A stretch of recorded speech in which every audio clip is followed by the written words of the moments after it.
Welcome. We're here to talk about calculating an adjustment in payroll, Church Windows Payroll today.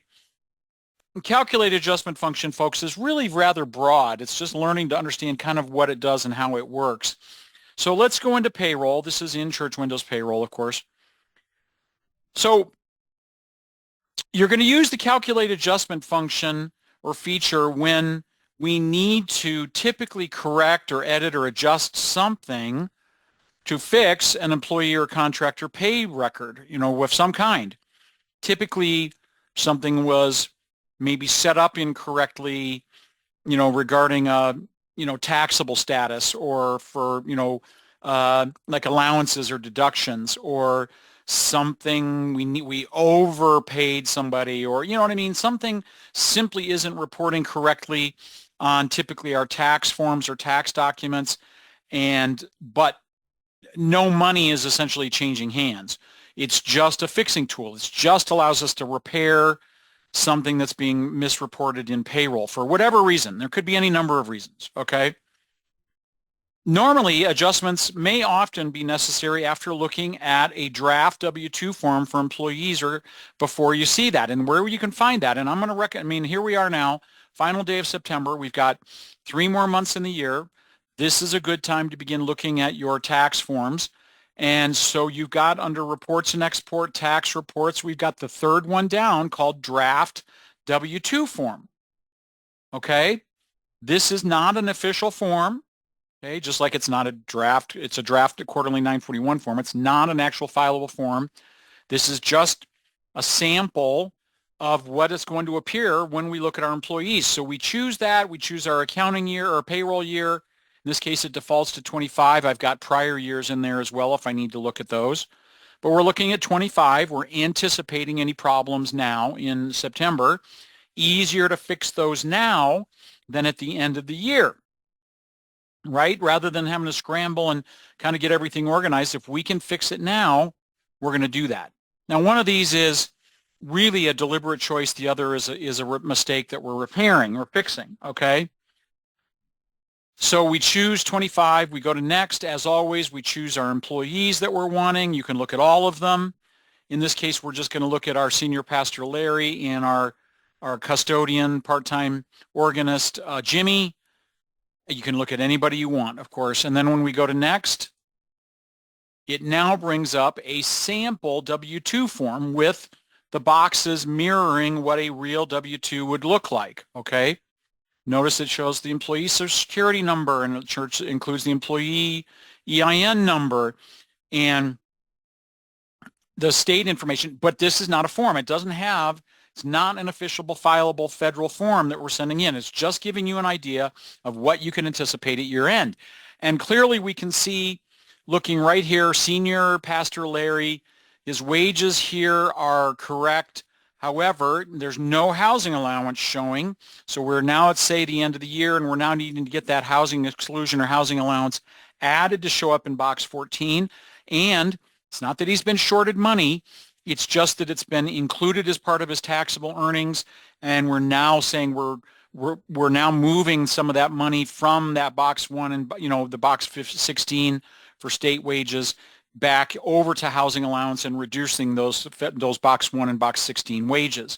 Similarly, when we come down to Jimmy down here, he has a pension contribution that he makes that is not, we didn't get that set up or reported correctly, so we need to get that money onto his W-2 to show up with box 12E. So therein lies what our task is for today, to get these fixed.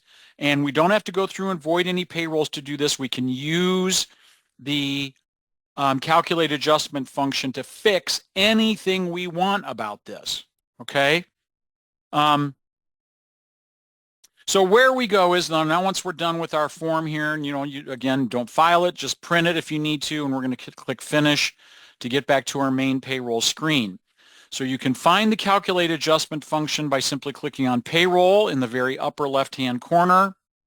Everybody can see that. And then immediately below it, let me get out my highlighter here, right up there, my very poorly drawn arrow, calculate adjustment, right there. Okay. So that is where we are going to click to get to the calculate adjustment function. Okay.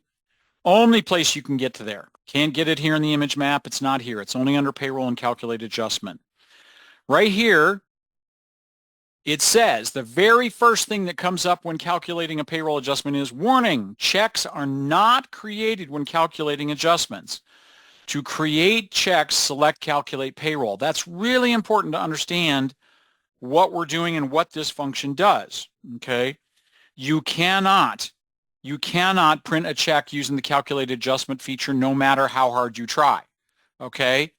So if we need to pay somebody something, then we need to find another way to fix that. We either need to calculate a payroll, if we've missed something, like we didn't, we missed a raise, earlier in the year and we owe them money. We can add that to a future check. We can do something else. We just can't use the calculate adjustment to do that if an employee's owed actual money. So we click OK on the message and then the date of the adjustment. Okay. It's defaulting just September 30th because that's the date on our calendar. I'm just going to share with you that most of my adjustments that I work with folks, most, not all, but many occur with the adjustment date of either December 31st or January 1. Those are the two dates that I most commonly calculate adjustments for. If somebody calls me mid-year and goes, oh, well, I set up the taxable status of a deduction incorrectly, I need to fix something from this day backwards, I've now set up the taxable status of the deduction or allowance so it's correct moving forward, definitely you can use any date within the payroll year that you wish. So I will do that on a support call when we realize it's a problem that's been fixed mid-year and we're trying to fix something retroactively or for the past. But for this case, we're going to make our adjustment date December 31, okay? The 31, not 30, Josh. There we go, okay? But I'm sure I could make it today's date. It all depends on what I'm needing to fix and when, all right? These two adjustments are essentially one of which I can technically do as of today, but as long as I get it fixed by the end of the year, it really doesn't matter, and that's Jimmy's pension contribution. I just need to make sure it's added in and included in his showing up in 12E with the appropriate amount, okay? So now we're going to go ahead and click Next. And you can make an adjustment for third-party sick pay if you have a situation like that. But honestly, folks, in 23 years plus, I've probably seen that 2-3 times in all this time. But you can do it if necessary. We go to Next. Just like calculating payroll, who are we calculating our adjustment for? All right. So we go to Specific. You can choose everybody. Go to Specific, though, generally. And we're going to uncheck all, and we're going to check Jimmy and Larry. Okay, those are the two employees that we're fixing per what we looked at on our W-2. Okay, quick note, but maybe while the adjustments themselves can be voided, you might want to this is a change to the database. You may want to make a backup of your Church Windows data before you do this. Just a bit of advice, okay? Maybe it helps.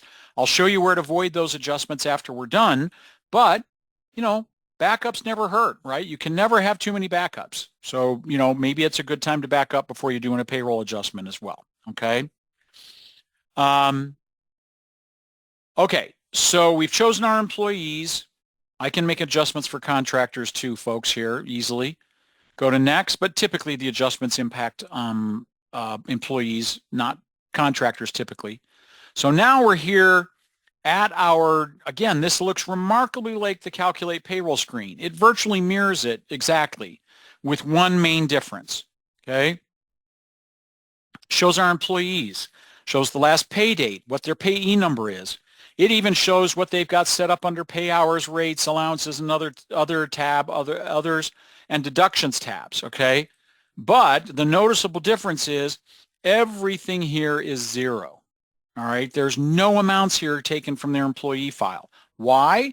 Because it's waiting for me to tell it what I'm needing to adjust. Okay, so that's why it's just saying you're either entering the value here as either a positive or a negative, depending on whether you need to increase the amount that's reporting or decrease it. Okay, and it's always by the amount that you're wanting to adjust the current reported figure by. Okay. So in our case, We're clicked on Larry. We're going to go right over to the allowances tab. Here's his housing allowance. We need to get $16,080 into box 14 for him. Okay. Similarly, if we go down to Jimmy, and I'm going to go to deductions, here's his pension. We need to add, I think it's $437.07, or 3% of his current wages that he's earned this year, okay, or that he's his gross pay, which he's allocated towards his pension, okay. So the those amounts have been entered. All right, so we've now got our, nothing else is changing. All right, so I've got 16,000 going up in a housing allowance for Larry into box 14, and under Jimmy, I've got deduction for his pension that's going to report in 12E with $437.07. So we're going to get those amounts in those boxes accordingly based on that. But then we're going to click next. Okay, and I can adjust anything here, folks. Honestly, if there's paid time off, so like if Larry had some or Jimmy and there was paid time off that they'd earned, then I could adjust those here as well for either earned or used. Okay, we go to next. We're back to our posting selections window. We're going to click Browse Payments, just like we would normally. And the reason why we're looking at this is because based on the setup of the deductions or the allowances determines if amounts show up under gross taxable or amount withheld. Okay, so notice here when we go to Jimmy, it's now wanting to take out $437.07 out of his gross taxable federal wages and his state wages, okay, on the W-2. The pension is pre-tax, so we need to get that amount out of box 1 and 16, and if it's not even set up here for local for him, we could. Here's again our paid time off tab. If we need, right here, if they had any, we could adjust that as well. But it is doing exactly what it should to fix box 1 and 16 on Jimmy's W-2. Okay. Larry, though, is a different matter. Okay. We're simply showing up here. We need to reduce the amounts in box 1 and 16. So we're going to put right here under gross taxable negative 16,080. I do a lot of these, folks, on support calls. Okay, it was included in his check. It's just now $16,080 is being steered towards his housing allowance, which is considered not income to federal or state authorities. Okay. So there, sorry, forgot my negative, my minus 16,800. Okay, we're going to go to miscellaneous tax. Again, I'm not withholding any taxes for anything, so I'm changing any of this to 0. Okay. Also, what else I need to do with the local taxes? It is considered taxable for local wages, so it's now showing up as a positive value for the local tax wages, which is correct. In this case for Ohio, if I understand it correctly, housing allowance is taxable for local taxing authorities. So we're going to leave that as positive 16,000, okay? But notice now, no other deductions, no tax deductions, total allowances is showing 16,800, net pay 16,000. He's not getting paid anything, of course. There's no check being produced here, okay? But so we've now made our adjustments accordingly. Let's make sure that Jimmy's got nothing under local tax. He does not. Taking it out of boxes 1 and 16. Larry's is being taken out of boxes 1 and 16. And his miscellaneous wages, our local wages, are being increased by 16,800. We're now going to click OK. I can print the reports if I wish. There might be something on those. But here's the thing. The other final thing that we kind of want to talk about here is payroll adjustments, and do they transfer to accounting? Okay. First thing, before I go back and talk about that. Larry's a pastor. Notice here, Social Security and Medicare, totally gray, right? He's a pastor. There's nothing that's going to report in boxes 3, 4, 5, and 6 on his W-2, okay? And so, because he's a minister, right? He's claiming a housing allowance. There is no Social Security, Medicare. He's considered self-employed per the government. So there's nothing there. Jimmy, on the other hand, is a layperson, and adjustments made to his record could impact Social Security and Medicare. I guess my point about it is you have to be careful about, very careful about making adjustments to Social Security and Medicare gross amounts withheld. Why? Because the software is coded in such a way, when it detects that there's an amount that needs to be withheld for Social Security, the employer match is also automatically involved in that. So if the software goes, oh, well, I think that the adjustment that you're making needs to either add in or take away money from amount withheld for Social Security and Medicare, the software is automatically going to do the same thing for the employer match, and it may increase the amount of taxes that you need to send in. Okay?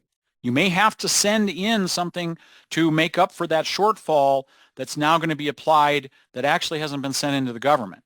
Okay? But if the software wants to put something under amount withheld for Social Security and Medicare, typically, folks, you don't want to change that amount to zero, because the software is going to say, oh, you got an unbalanced transaction because there's an employer match that the software is trying to match that with. Okay?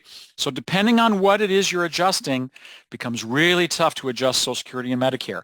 And in this type of case where Social Security and Medicare is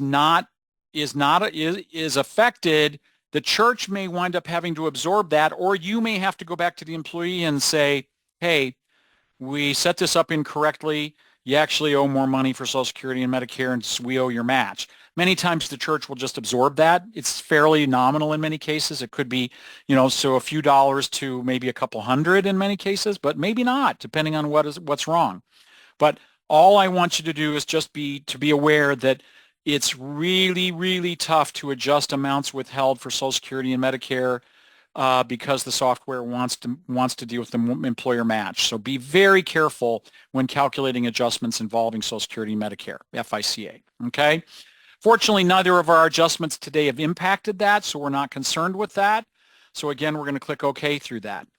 If you do have amounts withheld for Social Security and Medicare, positive or negative, that might be a situation where you do want to transfer the adjustment into accounting, okay? Because that's then going to put that balance into that account, and then you can go into EFTPS and pay that, or request a refund or an adjustment to the previous quarter, or whatever happened, okay? Apply it to a next quarter, a reduction in that, okay? In my experience, 90 times out of 100, adjustments won't transfer to accounting. But there are those 5, 10, 15, 20% of adjustments, depending on what they are, that will transfer to accounting. Okay? In both of these cases, neither of these are affecting accounting because there's no money changing hands. Nobody's owed anything. We're just redirecting monies and amounts that are appearing on the W-2 forms. That's it. And we're entering an amount there. Okay, getting that box 12E figure to show up. So I'm going to leave that transfer to accounting there because the software thinks something needs to transfer, and I need to tell it I don't want to do that, or I want to see what it is. I'm not going to print reports for the purpose of our speed here today on I'll print them. Let me just look at them here, because many times these adjustments may or may not show something. So I'm going to leave taxable earnings, pay type earnings detail, and deductions, pay period deductions reports. Go to next. But many won't have anything on there. Okay, it does. So right here, the paid taxable earnings detail shows a reduction in the federal and state taxable earnings, shows a change to the allowances. This might be a report I want to print. I send it to my printer. Then I cancel out using the X. Now opens up report 2. Okay, allowances. Okay, I might want this one for record keeping purposes. Again, print it. There's a record in the adjustments on it, folks, too. I'm not as big on printing as I used to be. I know folks are, but the data's here. It tells me what's going on. Print it, X out of it. Pay period deductions report shows total deductions 437. Yes, because it would normally be a deduction, gross taxable, net pay amounts. There is no net pay. it is showing the amount for Jimmy going into the pension 403B, and local tax wages for Cincinnati is going up by $16,080. Okay, good. So it does show something. I would want to print those maybe. X out of it, it now brings into our transfer to accounting. Okay, notice now both of these transactions want to affect my cash account. I don't need to affect cash. I don't owe either one of these employees money. Okay. Often you have to think about the possibility that it might be easier to fix accounting manually as well, depending on what needs to be adjusted. Okay. I'm not transferring either of these. So I'm going to simply check mark as do not transfer. Okay. Are you sure you want to? Yes. So if I determine later that I should have transferred those or one of them, I can always go back to the transfer to accounting, click the reactivate do not transfer, choose the date, 12/31, click reactivate, and it'll bring that back up. Okay? So it's not all is lost if you don't transfer the adjustment, and you should have. You can always retrieve it and reactivate it. Okay? So now let's go back to our reports. I want to look at my draft W-2 form and see what it looks like now for Jimmy and Larry. So we're going to do specific, uncheck all, check those two, click next. Now notice housing allowance is showing $16,800. The federal box 1 and box state wages are both lower by the $16,800, and my local wages now include that $16,000 for the housing allowance since it's considered taxable. Also, right here, 12E for Jimmy. Let me get out my highlighter again. Right here, 12E for his pension, showing up right there as it should. So the calculated adjustment function is done exactly what I wanted it to do, or them to do, as the case may be. Okay. So again, housing right here, 16,800. Remember, wages were up to 44,000, what have you, 45,000 for Larry. They're now back down to the 28,092. Okay, as they should be. And again, just by way of confirmation, nothing shows up under boxes 3, 4, 5, and 6 for Larry as a pastor. Okay, so the adjustment feature, folks, has enormous power. Okay, I've offered a couple of basic examples of that today. Okay, you know, yours may not be that simple. If not, call us, 800-533-5227. Myself, my technicians are available to assist with you, and I will always provide as best an answer as I can. Though, you just have to be reminded again, I'm not a qualified tax professional. None of my technicians are. Okay, I do have folks I can consult with, but you know, you may have to consult. We may have to advise you to consult with somebody who can better answer a question about that. Okay. Again, common examples of where I do adjustments on my support calls are a person didn't set up a person as a minister correctly in their employee file, right? So right here's Jimmy, the minister box wasn't checked. So we withheld Social Security and Medicare for, a pay or two or a handful of pays. We've now realized our mistake and we need to fix that. That's one example. That is something where I might typically transfer that into accounting. I might have to do a 941X because if I filed a previous form with those monies reported as Social Security and Medicare wages for the pastor, I may need to get a 941X submitted depending on how late I found it. Okay. Another example of where an adjustment might need to occur is if I have a deduction or an allowance in here where it's taxable set up here to the right here, include in W-2 wages is incorrect. Okay. Similarly, allowances work in much the same manner. They're not as common, but allowances has a very similar type setup in the sense of whether it's taxable or non-taxable income. So those are just two reasons why I calculate adjustments on my support call commonly is an incorrect setup. And again, we don't need to go through and void the payroll and recalculate them again because oftentimes we can't get those net amounts to match when we can do this. But the questions do arise. Does the adjustment need to be transferred into accounting? Do I need to pay more in taxes? Do I need to request a refund in taxes or to have it applied to a future quarter? Do I need to do 941X? You know, there are things that go along with these types of adjustments after they occur. And reminder, you have to be enormously cautious about making adjustments where Social Security and Medicare withheld amounts are involved because of the employer match. If you're unclear about that, I'd like you to pick up the phone and give us a call. But this adjustment function should pretty much, folks, allow you to fix virtually anything you need about something that's being reported or misreported in payroll. Okay? All right, with just a few minutes left, that is where, oh, I said I was going to show you where to avoid it. Sorry, before I leave things today. To get rid of an adjustment if need be, you go up to payroll in the upper left corner and right across the top to void adjustment right up here. Oh, that's a much better arrow that I drew right there. Void adjustment, okay? So when I click on the void adjustment, it brings up adjustments that I've made. I can simply put a check mark next to those, click the void button over here to the far right, and it'll say, are you sure you want to void that? Also, if it pops up with a message that says the adjustment was previously transferred to accounting, do I want to void the accounting transactions, folks? You're generally always going to click yes to that, say yes to that prompt about reversing accounting transactions. I don't want to leave anything hanging out in accounting there that isn't posted or showing up in payroll. Now, again, there are rare exceptions, but 99.9% of the time, when something wants to be voided in accounting from payroll, you're going to click yes to that. Okay?